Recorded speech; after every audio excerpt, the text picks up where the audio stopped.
Dave Gardner here live at the Washington Golf Centers in Shirlington, and I have here with me Mr. Dan Gardner, who's the local rep for MaGregor, and he just happens to be from Herndon, but he's over here today in Shirlington. Good to have you here, Dan.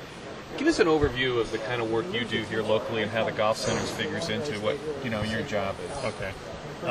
Basically, I'm the local sales rep, so my job is to present the new product that comes out every year, and then also train the staff inside of all the Washington Golf stores and keep them up to date on what's going on the tour, as well as what's going on in our R&D department and all the innovations that we have coming out at MaGregor.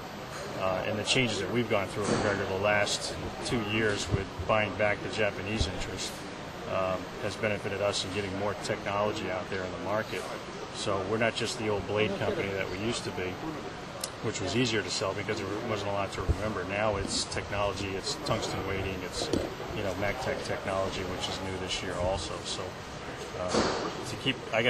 it's a lot of work to keep up with these guys because they're always moving and shaking and selling a lot of products. So it keeps me going.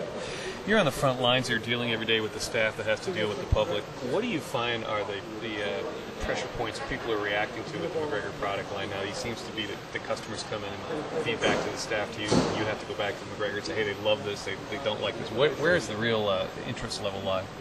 Well, since we signed Greg Norman this past year as a spokesman for the company, that's brought a lot of credibility to the company. We've been making great products for the last 4 or 5 years, but we just seem to lack that credibility gap. And now with Norman out there playing the product, and now he's actually playing again, which is nice. People saw the commercials and they came and started asking about, hey, what's going on with MaGregor? We were the top brand back in the 50s, 60s, and 70s and 80s until Nicholas left. Now we fell off the world a little bit, but now with Greg on our side, it's really brought a lot more attention. So they're getting a lot more questions about the product, and hey, what's going on with this? What's going on with that? Who's playing what?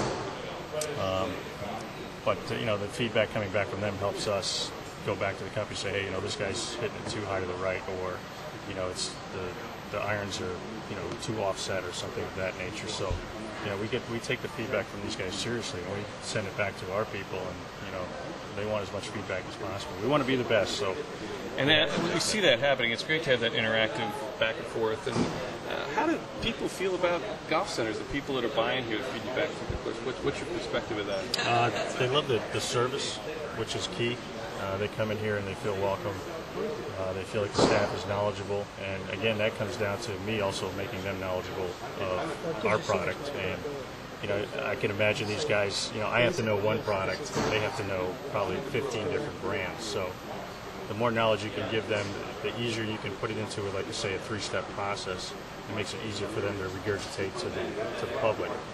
So that's what the people tell me is when they come here, they feel like they're getting the advice. They're not being sold something they don't want. They're being sold correctly what fits them. And if it's MaGregor, that's better for us. But we don't always win. But it's nice when they come out of there satisfied and are playing better golf with our product. You're living a dream of a lot of people out there. You actually have a career in golf. I got to know something. Is it a prerequisite to have a decent handicap to have this job you've got? No, actually, I was a college hockey player, so I didn't start playing golf until I got out of college. And what's your handicap? It's a 9. It's a 9 handicap. I've got some ability, but you wouldn't know that yesterday when I shot 90. I'll take a 90 any day of the week. Dan Gardner, rep here in Herndon and Arlington, Northern Virginia area for MaGregor. Thank you for joining us here at Golf Centers in Arlington, Washington Golf Centers. I'm Dave Gardy. We'll be back. Thank you.